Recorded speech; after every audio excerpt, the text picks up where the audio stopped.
Namaste. My name is GR Reddy. I'm the founder of Husys Consulting Ltd in India. We are the first HR company listed on the National Stock Exchange in India.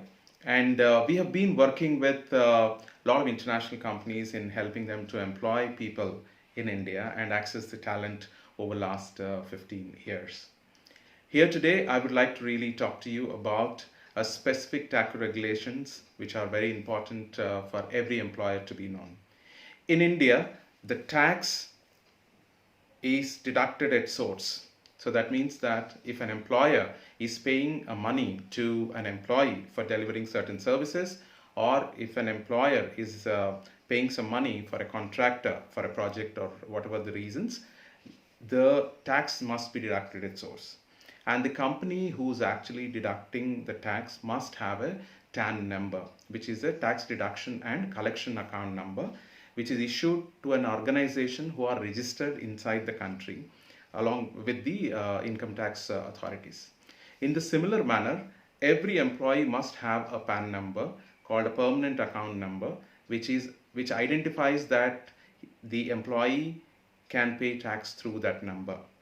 If the employer is deducting a tax using TAN number, they will make sure that they refer the PAN number of the employee for whom they are deducting and how much are they deducting. There are two ways of looking at. One, if there are permanent employees, the tax will be as per the salary tax slabs, or if it is a contractor or on a contractual basis that you are employing them, there is a 10% or 15% depending on the category of the work that they are doing need to be deducted. So this deducted amount must be paid to the government, and we must also submit the returns on a regular basis to the government of India. What we noticed in many cases that some of the companies who might have employed them directly and paid them directly become non-compliant with respect to India as a country. The reason being the tax not being deducted, and the employers, whoever is employing from anywhere in the world, they assume that the employee is going to pay. The employees is not a responsibility to pay the tax. In case if they don't pay, and 90% of the time that's what happens, the liability comes to the employer in cases. So that means it becomes a very non-compliant.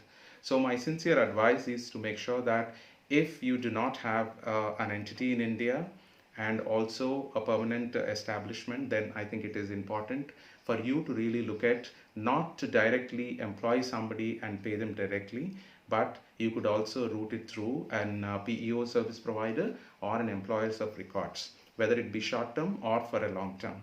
That is something will ensure that the companies who are helping them to be employed in the country can deduct the tax, pay the tax to the tax authorities, and also they can issue certain letters to the employee or a contractor which he can use for taking any loans or any other submissions that he is making in the country. This is very, very important. Many a times, it becomes very difficult for them if they don't have the tax not deducted.